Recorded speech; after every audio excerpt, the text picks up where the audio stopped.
Okay, here, let's set things up for Christmas, why don't we? That's better. Hi there. Oh, who could that be? Hello?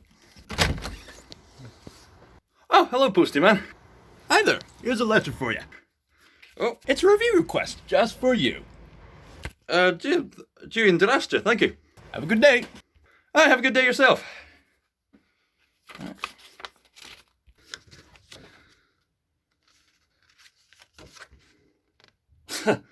That is an adorable drawing of me. What's this? Please review Klaus? Klaus? Oh yeah, that sensational new Christmas movie. Oh, that's a shame that it's on Netflix. Hence the big N, I presume. Oh wait, what's that? My sister's granted me access to her Netflix account. Let's get the festive season started, shall we? Hello, everybody. ScotsThinker here, and happy Christmas, everybody. Well, happy Advent, rather. I save my Christmas hype for Advent, you impatient little... Children and families seem to adore this movie. This is said to be the Christmas movie of the year. But is it really? Let's take a deeper dive in. Although there's something that personally bothers me about the fact that they released this in November and didn't wait until December. But what is Klaus all about, anyway? Well, I'll tell you. Sick and tired of his spoiled son Jesper within a powerful postage service, the head of the postmen sends Jesper to the most desolate and meanest town up north known as Smearensburg. And it's cold physically and spiritually. Ugh.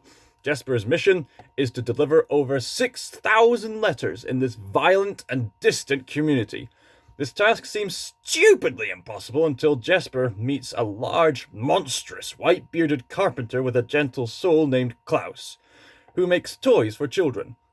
Over a series of events, Jesper becomes less selfish, and Klaus opens up to others, and the two realize that they can bring joy and peace through letters, toy deliveries to children, and one act of kindness at a time.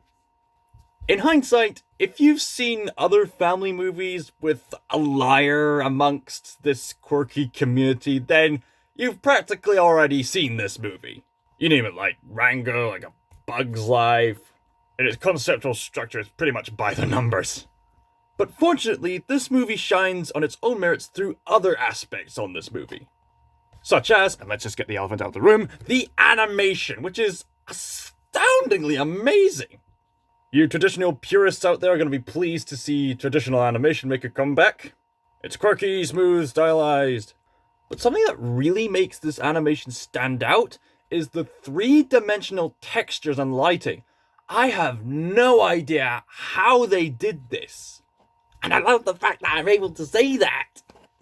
I always love when people are ambitious enough to make this animation that's the best of both worlds. A bit of traditional, a bit of the CGI, just clash them together to make like texturized traditional animation like they did with that Disney short Paper Man. Or even things like Into the Spider-Verse. How did they do it? Christmas spirit, I suppose. Now, I believe I've seen bits and pieces of this film and its production throughout the internet in the past.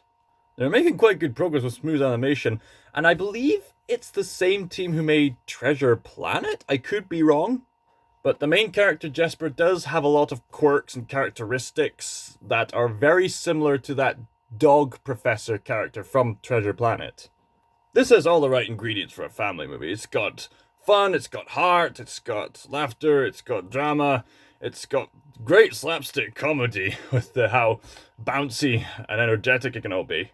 And the slapstick really helps as we see that Jesper is clearly a jerk, so in a way he kind of had it coming, so it's funnier.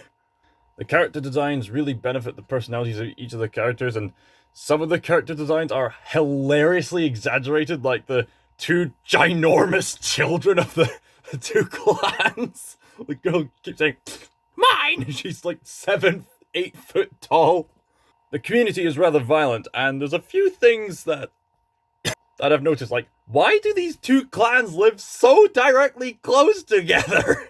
And how come none of the villagers die from their own violent actions throughout the movie? The power of slapstick, I guess. If this film were taking itself a bit more seriously, I think they should have made this big fence or a big gap like they did with Asterix and the Great Divide. But I don't think this film is taking itself too seriously. So I could very well just be nitpicking. The voice talents are really convincing. You got J.K. Simmons as Klaus, and he's always stealing the scenery with his astounding performances. And I especially love the little Russian girl, and how she's always speaking in another language from all the other characters. How are they going to do the Russian dub then? And despite her different language, you still completely understand her due to the actions of what's going on and the way she's interacting with all the other characters. That's very cleverly done. That's just one of the many examples of the vast amounts of Christmas magic displayed throughout this movie, including the wind, which I won't go into any further details. Where this film really shines is the moral of this movie, because this is one of the best morals that has been taught in these kinds of family movies I've seen in a while. Klaus's wife influenced Klaus to say, "A simple act of kindness always sparks another." Through the delivery service that Klaus forms with Jesper, we witness the ripple effect of their charity to the Smearensburg community. Children play with the toys, and then they play with each other and their other toys, and then they start doing good deeds to help out the community, and then the adults soon follow in quite funny ways, and old rivals become friends, language barriers are broken down, lives are made new. This moral is taught in such a deep and even biblical scale that it really makes the film completely refreshing as a Christmas movie. Indeed, Jesus Christ himself encouraged this very teaching of kindness from pure love. And this moral really digs deep down back to what Christmas is really all about. And it's kind of a shame that this wonderful movie is only available on Netflix. But thank God I finally got Netflix so I could watch this movie. A movie which today I would happily give a 10 out of 12. I'm probably giving it an extra point just because Christmas is coming. Are there any Christmas movies you'd like me to review? Please let me know in the comments down below. Or indeed, send me a letter. Oh yeah, and one other thing. A fellow friend of mine from the Stardust app, Squid Jedi, pointed out that Jesper has a fair resemblance to me. Apart from the long face, we both have the blonde hair with the sideburns. We're quite goofy. Anyway, I might as well go back to binge watching Netflix now. Have a good Christmas when it comes along. Scotchmeyer signing out.